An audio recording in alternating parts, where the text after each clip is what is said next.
Hey guys, we are the Nola Nerd girls shooting our review of The Dark Knight Rises because the boys did it without me and then, decided not to tell me, like I wouldn't find out, like I'm not subscribed to the YouTube channel. Because they suck. So, yeah. Matt especially. He especially loves Chris. But anyway. Matt is tripping on balls. He sucks all around. So, we're shooting our review of The Dark Knight Rises. And let's just go right into it. Let's start off with the plot. Spoiler alert. Oh, yes. Massive spoiler alert. I always thought that Nolan's always been good at suspense, but just being a Batman fan, we kind of saw the backbreak coming. Yeah, if you know Batman, or at least passingly know Batman, there's this one issue where Bane legit just up and breaks Batman's back. I mean, he breaks it. And when I tell you we saw that in the movie, and you saw it coming, but you still weren't really prepared for it. Yeah. That's this, like in the back of my head, I kind of knew it was going to happen, but then I was thinking, no, it might not, because that would seem too obvious, but then it happens like, oh! And it made a noise. Yeah. And a noise. Oh, this movie was really violent. Like, there were several times that I was just like, wow. I couldn't watch, because like, even The Dark Knight wasn't as surprising. How many necks did Bane snap? How many heads did he twist? Like, I lost count. Was it like 3? I think it was 3. I feel like it was more than that. But did you see the big reveal with Talia? Yeah. Kind of saw it coming. Actually, it's like, I think that one got spoiled for me on the. It didn't get spoiled for me, but she had an accent, so I'm just like, so you're just like, oh boy. Let's see, who's another girl besides Catboy? Oh yeah. Like they were doing a pretty good job of getting people to think the other way with the child in the prison and making it look like a little boy, even though the little boy didn't have a mask. Exactly, so. Because if you vaguely know Batman, Ra's al Ghul has a daughter. Yeah. And her name is Talia. Actually, Ra's al Ghul has 2 daughters, but let's not go there. His main daughter, Talia. Batman's on again, off again romance because he can never resist getting him some. He's like in a competition with James Bond. Pretty much. If she's a girl and she's a villain, you can be sure Batman's checked her ass out at least once. Just saying. But did you feel like there were too many subplots? I kind of did. Some of it was getting a little bit confusing. I mean, it all came together at the end, but there was so much going on. It really was. But it was a good movie, though. It was a fantastic movie. Actually, I'm going to come out and say it. I think the Joker was the best villain out of the 3 Nolan Batman movies. But I think this one might edge out The Dark Knight a little bit as the best of the 3 movies in general. If anything, they're what, maybe The Dark Knight Rises is a little bit better but technically Heath Ledger actually kind of carried the other movie a little bit. Yeah, let's talk about the characters for a little bit. If we're going to compare Heath Ledger to the Joker, the Joker to Bane, I really, really like Bane. Don't get me wrong. He was very scary. Like, your heart beats a little bit faster when he's coming on the screen. I would have been frightened seeing Bane in bright daylight, not fucking dark alley. For some reason, I was liking the Joker a little bit more. And I was trying to think, I couldn't really put my finger on it until the day after I saw the movie. It's because he corrupted Harvey Dent. He was, like, they showed him doing it. And could Bane have done that? I don't know.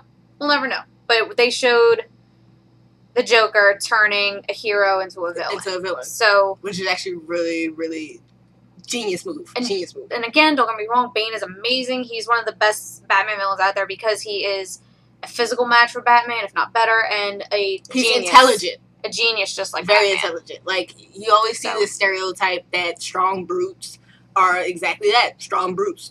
That's all they are there for. They're there for the muscle. They're the brawn, not the brain. Bane is Bane. He's brain combined with brawn. He's literally one of those adversaries that you just would not really want to mess with because he actually brings something to the table far more than just brute strength or intelligence. He brings both, and that's actually really, really scary. And I thought Tom Hardy did an excellent job because that's going to be really hard because, just acting through the mask, all he had to work with was his eyes for most of the time, and he was very scary. Very. And Catwoman. Kudos to you, Tom. Everybody was so skeptical about Catwoman. I thought Anne Hathaway was fantastic. I admit, even I was a little bit skeptical because Anne Anne has her, like, on moments and her off moments, I think, and I almost felt like she had a certain range that she could not pass up. She really surprised me. I'm going to come out and say that. Kudos to you, Anne. I was very, very wrong. You were amazing, Catwoman. Like, just how quickly she switched the attitude, like, in the beginning when she's supposed to be scared or whatever, and then just like that. It's just, oops. And then, you know, when she's screaming in the bar, pretending to be a damsel in distress, and just the way she carried herself. It was brilliant. It was brilliant. That is how Catwoman would carry herself. She did fantastic. Kudos to you. Joseph Gordon-Levitt as Officer Blake. I don't know why, but I thought he was going to be a bad guy. Like, I didn't read anything about the movie. I didn't watch a whole lot of the trailers. I wanted to go in knowing as little as possible about this movie. But I remember, like, a year ago, somebody on the internet saying he was going to be a villain, so that's probably why I thought it.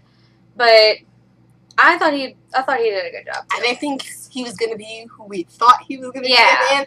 Somebody had said it, but it was like in a passing thing, like, oh, where did that happen? That would have been funny. And it happened. It was one of those things. It was like, oh, we totally didn't see that coming. It's kind of funny because a movie critic that I watch on the internet, the Blockbuster Buster, he said that if they made a Teen Titan movie, he thinks Joseph Gordon-Levitt should be Robin. This was like a week or two before Dark Knight Rises came out. Which is kind of funny considering Joseph Gordon-Levitt, I don't know if he could play a teenager anymore, but and I can see it. I wish we would have seen more of Commissioner Gordon.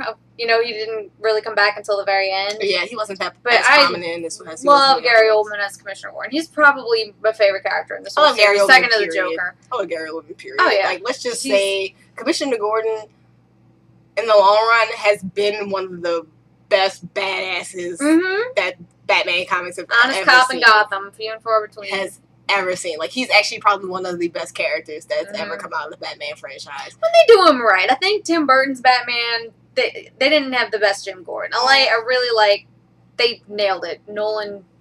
Personally, I loved him in Batman the Animated Series. I'm just gonna write out and say it. Commissioner Gordon was like the best. He was the best. And yeah, Gary Oldman. Definitely my Commissioner Gordon. I have notes right down. I just put Commissioner Gordon equals action hero in my notes right here. Yes. And finally, and the other thing that kind of bugged me about the movie, we didn't see a lot of Alfred. He's just like, I'm leaving. And then we don't see him for He was 2.5 hours. He basically was like, you know what, Bruce?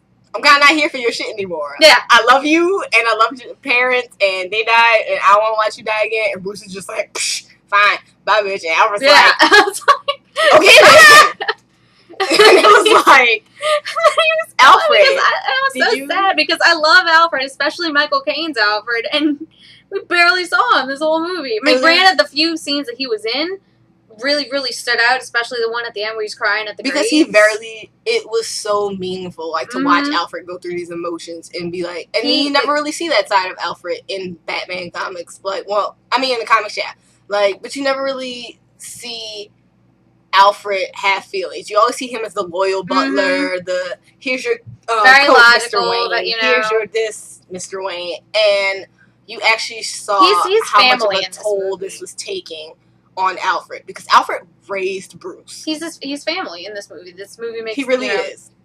And Batman himself, or should I say Bruce Wayne, because we barely saw Batman in this movie. It's like, yeah, literally it was Bruce. Like 95% of the time, you saw Batman maybe for a good 10, 15 minutes out of the movie. I will say though, watching him and Catwoman walk around together in costume down the alley, down the street, whatever, that was badass. That was boss. Okay. And he like I forgot to say this about Catwoman, but how he made the goggles her ears.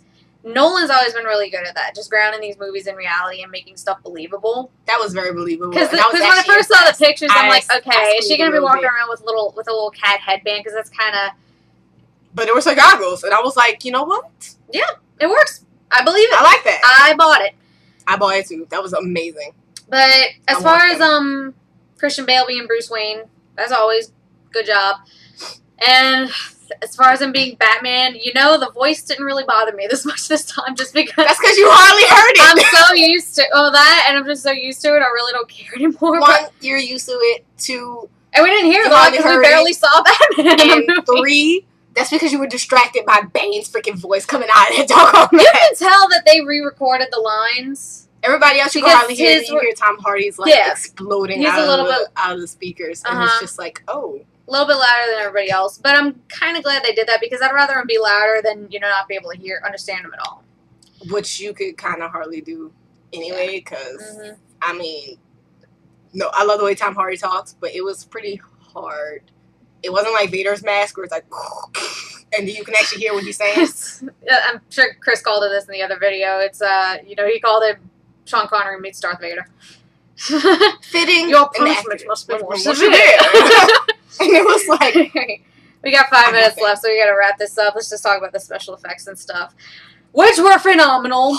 I thought, the whole idea of cement laced with explosives is just brilliant because cement's everywhere. And then seeing the football field collapse in on itself, my jaw was on the floor. Praise the Heinz Ward for outrunning a massive explosion on a football field. And the opening scene was amazing too with the plane. It's just something like that, it's almost like, okay, how is the rest of the movie going to tell the plane was really like an oh shit moment. It was like, they're really hijacking this plane, and then they just flipped this plane. Did they just flip this plane? That just happened. That just happened. All this just happened? That's badass. It almost makes you want to be a villain just because the villains get all the cool shit. I will say there were a couple of parts where the action was a little hard to follow. And I, like a lot of people, was very underwhelmed by the final fight between Batman and Bane. Yeah, it was kind of like... Actually, the first fight between them when he breaks Batman's back. Initial fight where Batman is just beating... Bane is just beating Batman to a buddy pulp, and that was more exciting than the initial fight. He beat the brakes off of Batman's ass, he beat the brakes off of Batman's ass. So...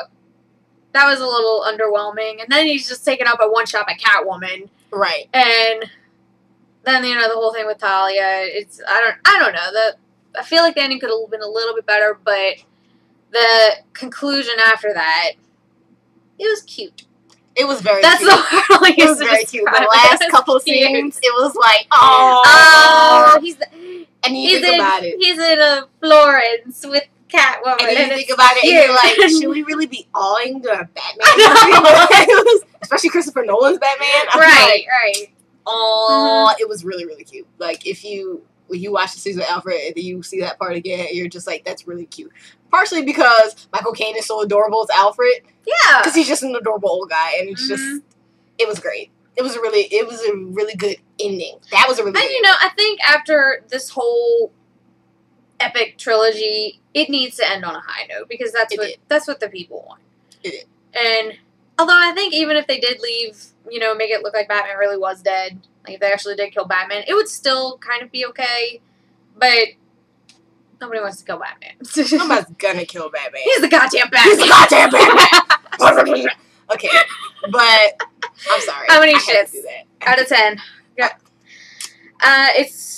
It is a 9.75 for me. I'll give it a 9.5.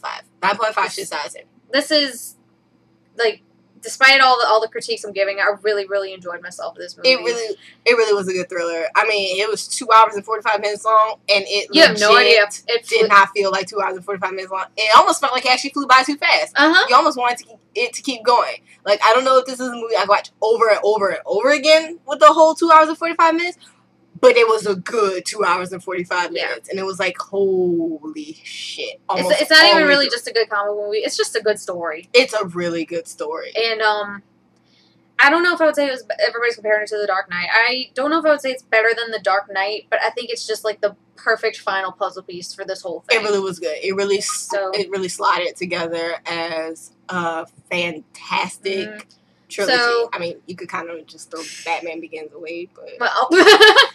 It's got Cillian Murphy. Hush up. And he is gorgeous. Oh my god. Alright, so we are by him too in this we are the Nola Nerd girls, and we definitely recommend going to see The Dark Knight if you haven't already. Peace out. We'll see you next time. Bye. If the guys let us do a video with them. Right, go see it. Because I'm the goddamn Batman. I'll say so. Where's the goddamn Batman?